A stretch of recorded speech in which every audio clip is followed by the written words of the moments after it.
Welcome everyone to the session on Chrome extensions. My name is David Reedy. I'm a software engineer at Google. We will have a presentation largely by Mohammed Razem from WikiKiwis, a company here in Jordan that has built many Chrome extensions. And after the presentation, we'll take some Q&A, so thank you. Mohammed? Thank you, David. Assalamu alaikum. How are you? Okay, I'll be talking here about Chrome extensions. I am Mohammed Razem. I am the web evangelist at WikiKiwis. WikiKiwis is a local company, it's a Jordanian company, registered in 2010.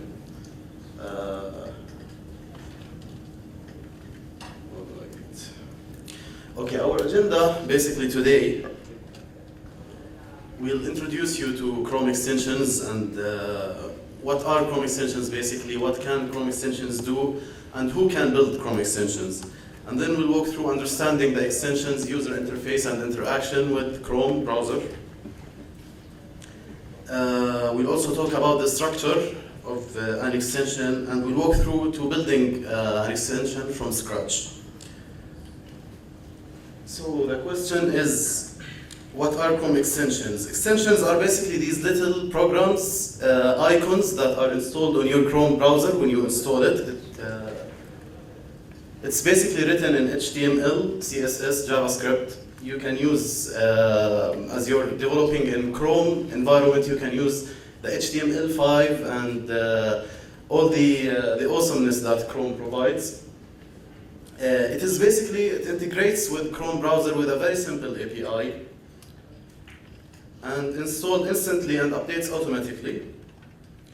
It also runs in separate processes like all Chrome tabs, you know. Okay, what can extensions do? There are mainly three categories for extensions. Like the client of some services, the extensions that actually communicate with an external service, like Gmail Checker, YouTube Notifier, Google Translate, and Arabic codes.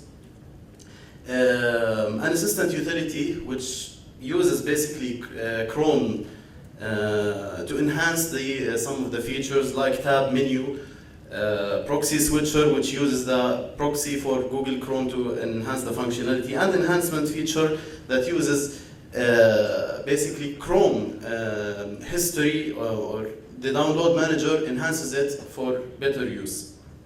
Who can build extensions? You. Yes, you can. Not like Obama's, yes, we can, but basically you can. You only need to know HTML and CSS, JavaScript, and some reading. Reading this, basically the API index where from Chrome, it is very user-friendly, very direct, where anyone that has minimal knowledge of HTML, CSS, and JavaScript can basically do an extension. Now we'll walk through understanding the extension's user interface. Basically, we have four main things. There are a bunch of much more user interface issues, but here, basically, Chrome extension communicates with the browser via the browser actions, which is the pop-up menu that appears when you click on the extension icon. The page action, we'll walk through each in a minute, and extensions pages and the context menus. The browser actions, which you can see here, it is this pop-up menu that has basically HTML. And you know, in the HTML you can embed CSS, JavaScript, and do anything. It's like a very basic regular web page. The browser actions basically are shown in the Chrome's main toolbar. Could show a badge for notification. Using Chrome's API, you can allow a small badge that comes with the extensions icon. When you click on the pop-up, it shows the HTML page that you built. And basically, you have per each extension, you can only allow one browser action. As for the page actions, which is this icon that appears beside the address bar, by default, the icon is hidden, but using the Chrome API, you can populate it. Only shown under specific conditions which you specify when developing the extension, and as well, it is at most you have one page action per each extension. As for extensions pages, which again are HTML pages that has CSS and JavaScript, it can be an option page, it can be the pop-up page also, it is an extension page, which is basically HTML page. It has a URL, which is the Chrome extension and its extension ID, and the path to the page that you specify. Like if you have a pop-up page, you specify it, we'll come through it at the end of the presentation. Again, the pop-up page, yes, it is an HTML page that you build, as well as the options page. But the options page, it's a bit like, because it uses, you define it from, when you do the extension, the options page, it uses basically, when you right-click the icon for the extension, you can go options page, and it opens the options that you specify. It uses local storage, HTML5s, local storage to store the data that you want. And at the end, we reach to the background page, which is one of the most important pages in each Chrome extension, which is basically, it doesn't show to the user, but it runs, once the extension is enabled and installed, it is always running. It is useful to put some JavaScript to catch the events that happens in Chrome. These are the pages. Now we come to the context menus. Context menus in Chrome, it is a new feature where when you right-click in the Chrome page, you'll find the right-click menu, we call it. It is the context menu where from the extension you can provide whatever menus you want. It's basically it is attached to contexts, which are the context where you right-click. Like the image, if you right-click an image, the context will be an image. If you right-click a link, the context will be a link. This is useful basically where if you click a link, you'll get to know the link where it takes. If you select a text and you right-click it, you will get the selection that you selected. We'll come in an example. In the example, we'll come through these. Structure of an extension. Basically, we have the most important file, which is the Manifesto.Jason. It is a JSON file which has JavaScript JSON format in it to define the extension. And also all the pages that you have, like the pop-up page, the options page, the background pages, scripts, HTML, JavaScript, library. You can embed libraries like jQuery, tools if you want to do some cool manipulations.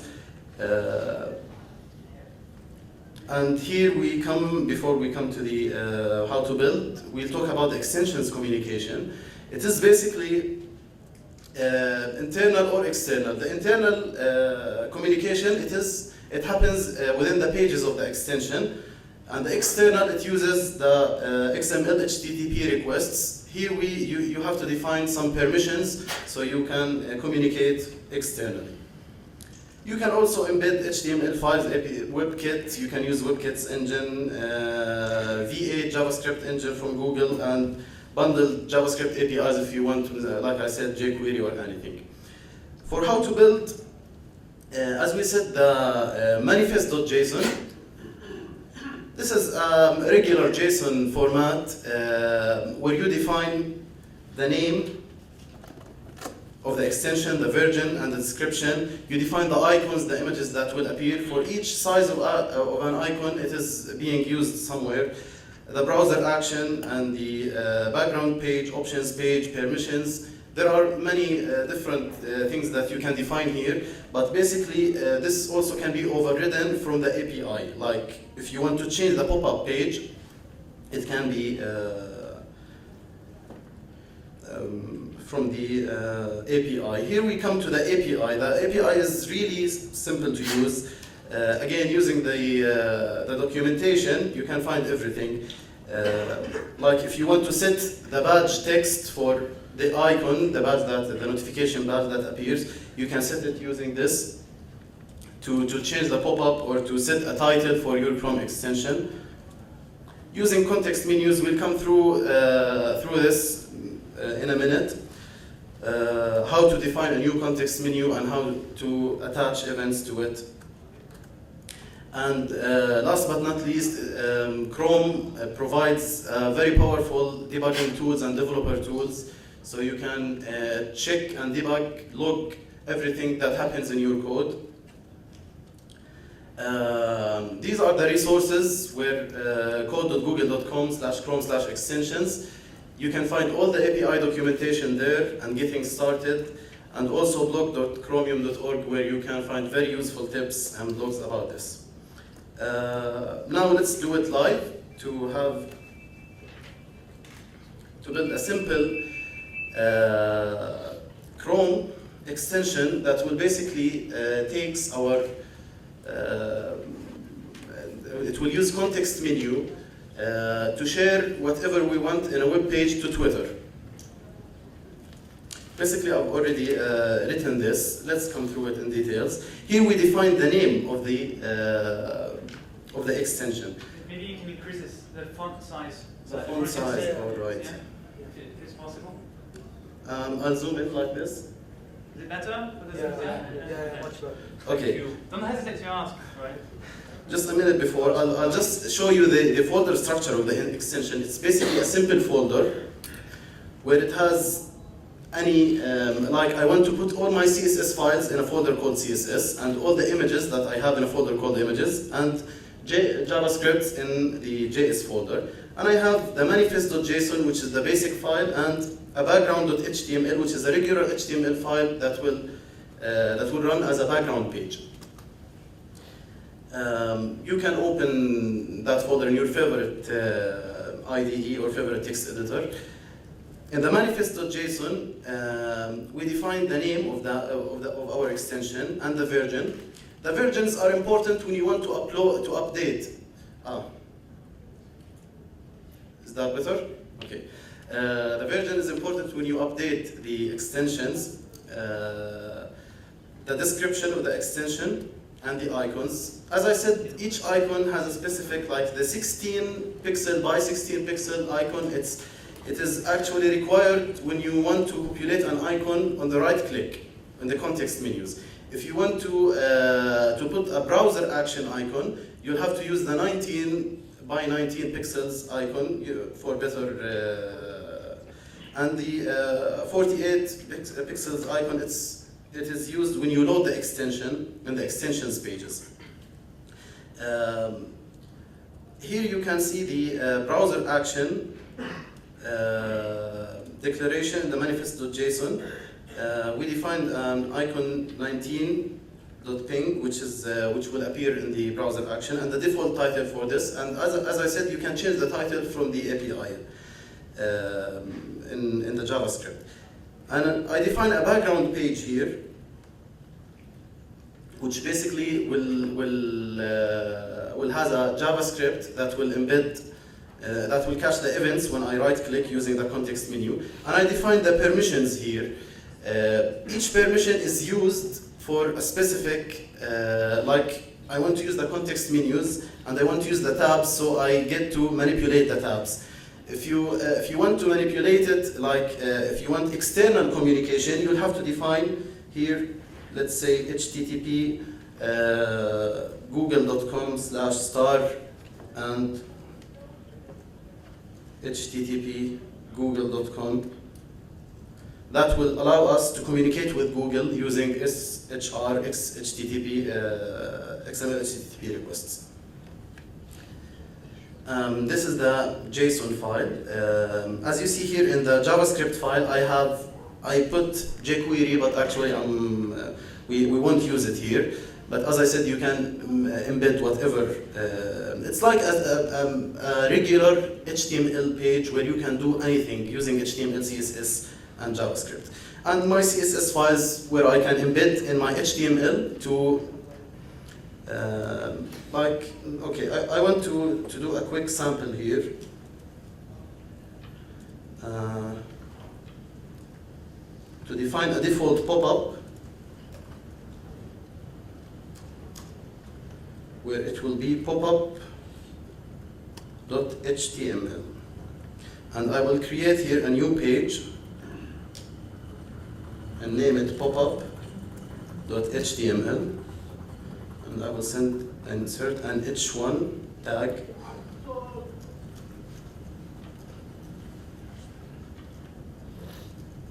All right. Now we'll come to how to load the extension.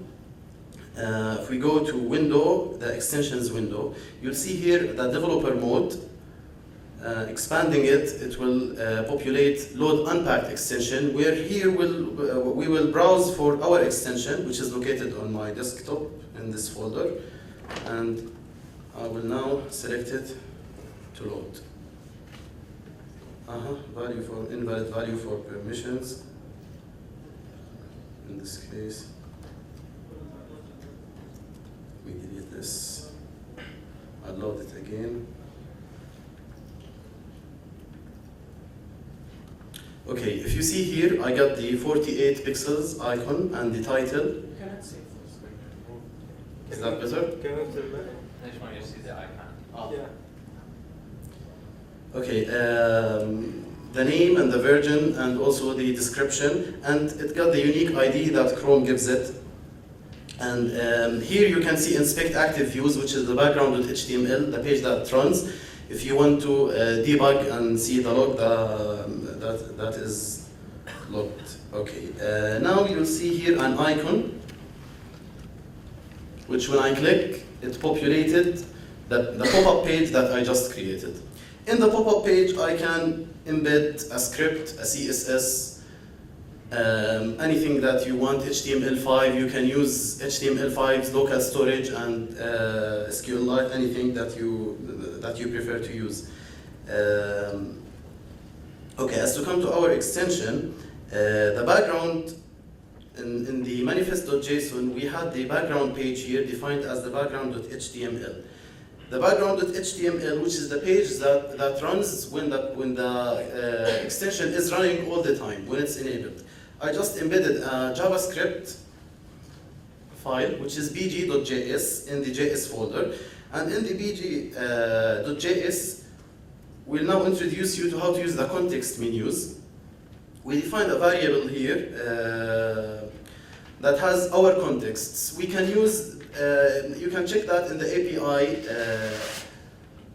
API documentation. As I said, the contexts are the context that when you click, when you right click on, it will appear to have, each one is different than the other. You can use all if you don't want to specify it one by one. And here in a for loop, we print using the chrome.contextmenus.create to create a new context menu for each context we have. Here we define the title, which will be share this, plus the context name that we have, and the context to attach it to, and the on-click event, which is the callback function that will be executed when we click on the context menu. Here we have the share pop-up, which will pop up a window for us to share the extension, to share the context that we just clicked. To have a sample here, if you click on this page, we have the share this page, which is the context where we clicked.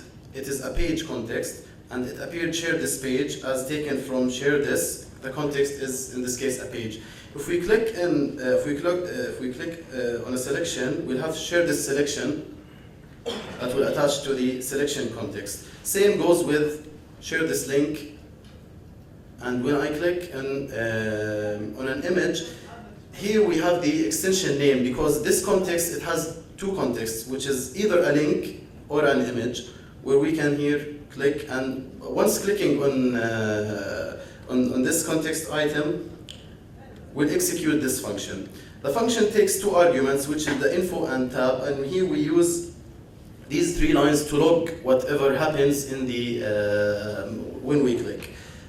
Console.log item, you can see this clicking the background.html here. It will open the developer tools here in the console. For example, if we clicked on this and we clicked share this selection, you'll see here that it was logged, the info. You have all the information about these objects, and the tab itself where the event happened. Here we define a very simple code, like the URL for Twitter to share, which is twitter.com, and the status. The status in this case is the page URL. We want to share the page URL. In case we have a media type, like the context was an image or video or audio, we want to put the tab title and the source URL for this media type. Again, you can check all these from the developer tools using console.log. And then we use the tabs API, chrome.tabs.create, and we send the object with the URL to just create a new tab and send this URL, which is being built here, to share our selection. For example, if we made a selection here, share the selection. As you see here, the title happened, Google Chrome provides the title of the page, the selection, and the link that we just shared. Of course, like Twitter accepts only 160 characters, you can use also from here to do text manipulation and all what you want. This is basically a very simple extension that uses the context menus. And as I said, again, it is very simple because it uses HTML, CSS. You can put JavaScript and anything to load the extension. Once it is done, you can pack the extension and define where it is and just upload it from the extensions directory. That's it. It's really simple. Thank you.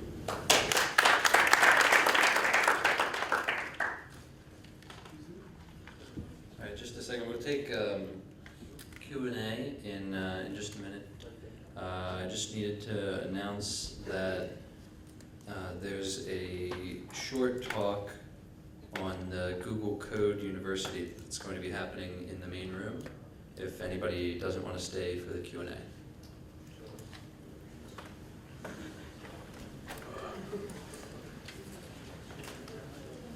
If you're going to leave, do it quickly so that we have as much time as possible for Q&A.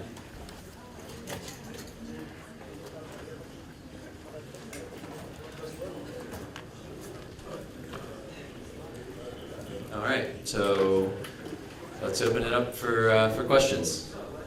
Can we get a mic for?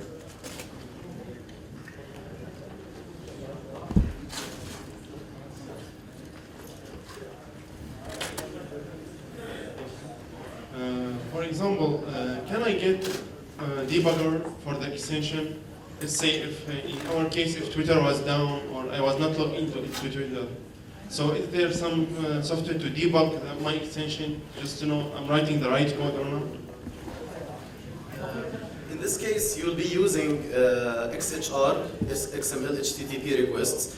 And when you send a request using XHR request, you'll get a status, status code or anything. For example, if you get like page not found, it will return 404. If you get access denied, it will return 403. You can use this status to to do any manipulation from the JavaScript. Yes. Fine. Thank you for this good presentation. I have a question about if can the extension update the content of the loaded page? For example, I'm loading a web page, and after the loading, I would like to use this extension to update the content of the web page for. Yeah, this is an excellent feature of Chrome. Chrome has what are called content scripts, which are JavaScript from the extension that can actually modify the web page that the user is visiting. And what's really cool about them is that the extension's JavaScript is run in a separate interpreter from the JavaScript that may already exist on the web page. And through this mechanism, you don't have to worry about conflicting with the JavaScript that's on the web page. Because the JavaScript on the web page may include one version of jQuery and your extension may include another, but it's okay because Chrome keeps them separate. And the update will be local in your web browser. Yeah, so once you finish that. a great example of modifying the web page is the Google Translate or Google Dictionary extension, which allows you to double-click on a word in the page, and then it gives you the definition. It just adds an extra div with it's like a little pop-up that appears in the actual web page with the information.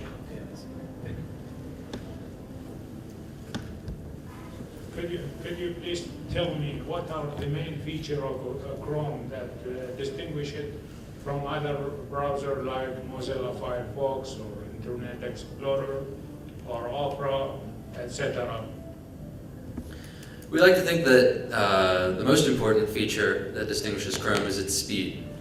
So Chrome is far faster than any other browser. And if you saw, there's just the release of the information about the new version of V8, the JavaScript interpreter Crankshaft, which has managed to increase the JavaScript speed by by like an order of magnitude. And this enables developers to think of new applications that they might not have previously, just because it would have been impossible because they would have been too slow. But aside from the speed, there's also an extensive API that Chrome has, and it's also at the forefront of supporting all of the features of HTML. Chrome has also been pushing the boundary and experimenting in new APIs, and there are actually a dozen or so experimental APIs that you can get access to if you're running the dev build of Chrome. And those APIs will likely find their way into the stable release in one fashion or another.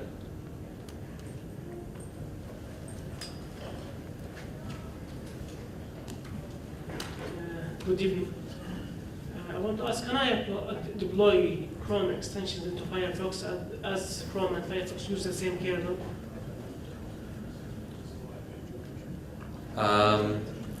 Yeah, so Chrome extensions are currently just for Chrome. Cannot deploy into Firefox. Cannot be deployed into Firefox? Not currently, no. Okay, thank you.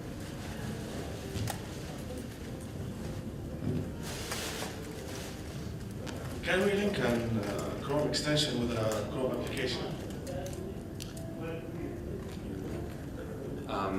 What do you mean exactly? Like if I created an application for Chrome, like can the extension also work on there or only on websites? Like a web app? Yeah, web app, Chrome web apps. Nice. In this case, you can, if you have a web app, the extension is, when you pack it, it's a single file. You can just, tell the user to load it into, but it's not like connected with the web app. When you do any application for Chrome OS, it's a web app basically using HTML5 or any of your preference. But the extension itself, it loads into Chrome. How can we link the Wait for the mic so everyone, and then. how can we link the Chrome with the mobile to send something from mobile to Chrome, or as we see in the morning, Hamza, we send files from mobile to Chrome or switch. So, currently this type of interaction could be accomplished by having your own service that you provide, so that you could contact your server with the Chrome extension and then pull it down via your Chrome application. I'm not sure how stable the API is that Google may provide, but I would definitely look for it in the future, as we definitely want to provide a seamless experience between Chrome, Chrome OS, and Android going forward. So it's definitely something that we're going to be supporting. Any questions over this time? You guys are so quiet. If I got a website, I have a login process for my website. Can I use Google extension, Chrome extension, to integrate my authentication with website with Google accounts without having to contact Google, tell them to open API for authentication? Just use the Chrome extension for authentication. Yeah, you could do that by using the OpenID login ability of, so the Chrome extensions are able, with the proper permissions, to load arbitrary URLs. So with a Chrome extension, you could accomplish what you're talking about using the OpenID feature. Yes, absolutely. Sorry to make you run to the back. I want to ask about if there any way to load DLL file. So no, part of Chrome, in addition to its speed, is its security. And part of its security is ensuring that everything runs in the sandbox, which means that you're going to be relying on HTML5 and the other APIs that Chrome provides. The good thing is that going forward, there's going to be even more support for, the common question is, how do I get my C code to run? How do I get my C++ code to run? And the answer is that going forward, there will eventually be support for native client in the stable release of Chrome. So currently you can get it in the developer version, and we're hoping to get that rolled out and stabilized as quickly as possible, which will allow you to actually ship native code through the web, but Chrome will make sure that it's secure and that it can't harm the user's computer. You cannot upload it to extension. You cannot upload arbitrary DLLs, no. Because we want users to feel safe and comfortable with loading an arbitrary website. They don't want to be worried that it could somehow delete files off of their computer. Even today, if you load any extension, that extension can't access your files, it can't delete your directories, it can't do anything like that. And as a user, that's something that's important.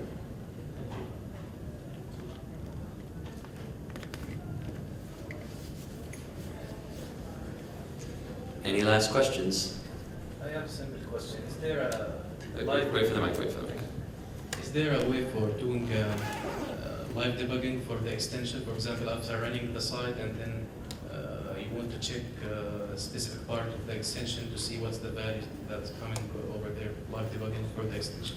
Basically, you can, that's why here you have what we introduced, inspect active views, which will allow you to inspect what happens in the extension. Basically, you'll have to insert in your JavaScript code. If you have errors, it will appear here. If you have warnings, if you want to log what happens, you can use console.log. I mean, for example, in Firefox, you can, for example, put some breakpoints, then you can check while you are programming in To debug. Yeah, debug. Yeah. Here you have the script debugger. I actually didn't go in details with this, but I assume you have here, you have XHR breakpoints, you can add, you have all the variables, the stacks, and everything you can from here. It is a debugger, yes. Here you debug whatever file you have. Yeah. I didn't go through this in details, but apparently it is. Yeah.